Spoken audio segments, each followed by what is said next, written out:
only kind of recent arrival to our waters, are they? No, that's right. So we've had an uncharacteristically warm year in our sea.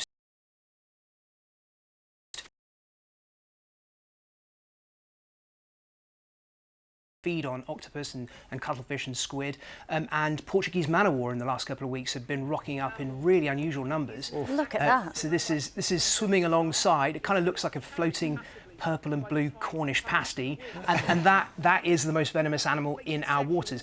If anyone finds one on a beach, I should say they can carry on stinging long after their beach, so or let your dog sniff it or anything like that. Yeah. Wow. I mean, so Steve, it's been 20 years now. You've given us the most amazing insights into the animal world with Deadly 60, and now you're taking the show on tour with Deadly Live. How do you go about adapting it to the stage?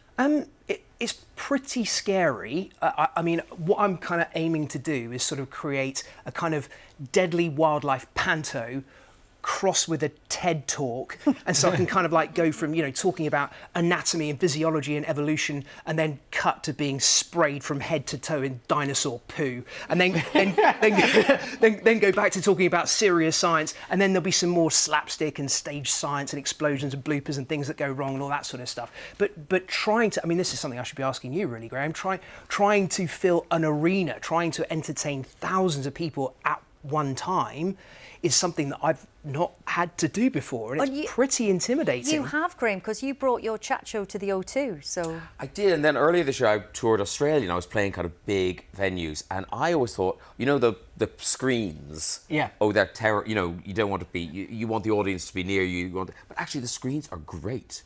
I'm a bit worried about that, though. I'm not entirely sure I want to see my face like 18 don't look metres back. wide. My advice is don't look back. Don't look behind you, or you'll never appear on camera again.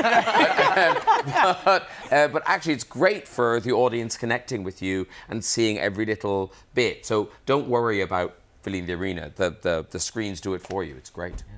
Yeah, I want to find that way of kind of interacting with people as well in the arena, because even though there's a lot of them there, you want to feel like you're chatting to them. One of the best things about doing these things in the past is finding out quite how much the kids particularly know.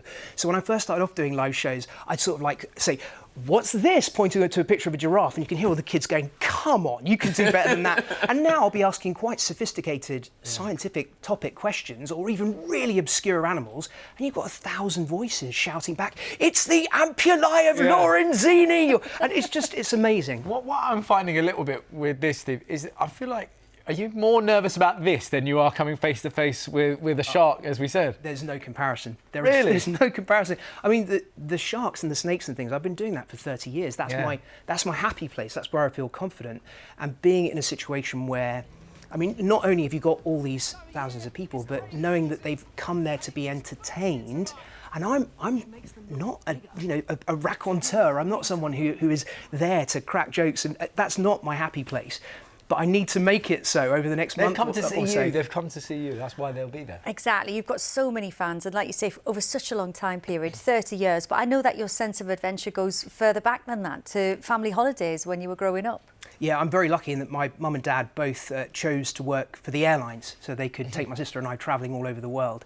So from a very young age, we got to go to some pretty exotic places. And because they didn't have any money, when we got there, we kind of lived like proper wildlife hobos. I think I did some of my hardest travelling when I was like 6 years old, but it gave me a really good introduction to just wherever you rock up, kind of knowing that you'll be all right and you'll be able to find your feet. Yeah, absolutely. And we've got to talk about a new series, Deadly 60, and there's still new animals for everyone to meet. There are, yeah. We've got plenty of animals on this new series that we've not filmed before. Some that I'm kind of hoping people won't even know what they are. Yeah. That's my real hope.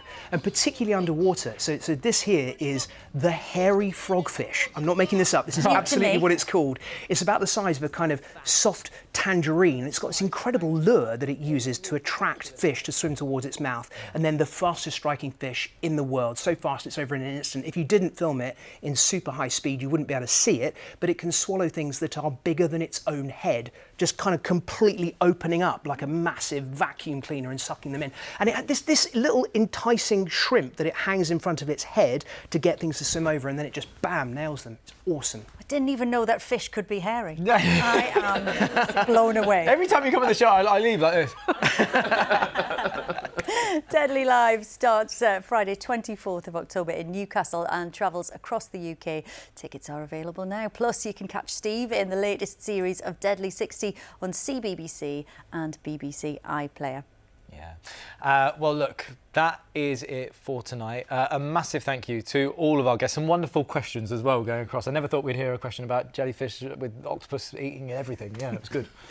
Now, just before we go, we did want to pay tribute to legendary cricket umpire Dickie after the very sad news today that he's died at the age of 92. He was, of course, hugely loved by fans, and our thoughts are with his family and friends. Yes, and there's a lovely tribute to Dickie on the BBC Sport website with incredible archive.